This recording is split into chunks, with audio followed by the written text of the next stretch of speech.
حسين الشحات كان في جلسه ما اتفقش معاها، قال لك امشي. طب يعني ده طبيعي ده اللي بيحصل؟ قسما بالله اللي احنا بنمر بيه ده معاناه.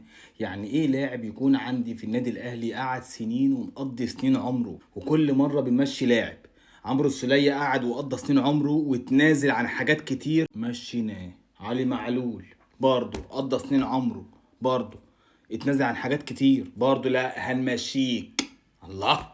طب حسين الشحات الراجل اللي جاي لك وتنازل عن فلوس ومبالغ انت لو فكرت فيها اصلا هتنصدم، وبرضه نمشيه برضه.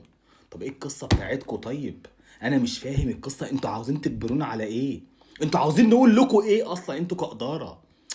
لا حول ولا قوه الا بالله. يعني انا مش فاهم القصه بتاعتكم هتمشي لحد فين. احنا كده لاعب اللي بيكون مثلا مقضي سنين عمره ويكون بص عرق جاب لك بطولات بدينه بتروح لا همشيك؟ يا عم هو في ايه يا عم؟ يا عم هو في ايه مالك؟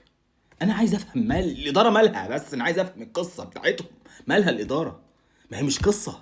مش كل مره مثلا لاعب يكون مقضي سنين عمره عندك ومكسر الدنيا وتنازل عن حاجات كتير، جاله عروض بمبالغ احنا لو فكرنا فيها هننصدم طبيعي. ان هو لما يجي يقول لك يا عم انا عايز اجدد سنتين، يا عمي انا مش عايز اقعد سنه، تروح تقول له ايه؟ لا هي سنه واحده بقى. هي ايه يا عم مشكله السنه عندك؟ هي ايه مشكله السنه عندك يا عم؟ ما توجعش قلبي معاك يا عم. اللعيبه اللي انت بتمشيها دي جيل حققت لك بطولات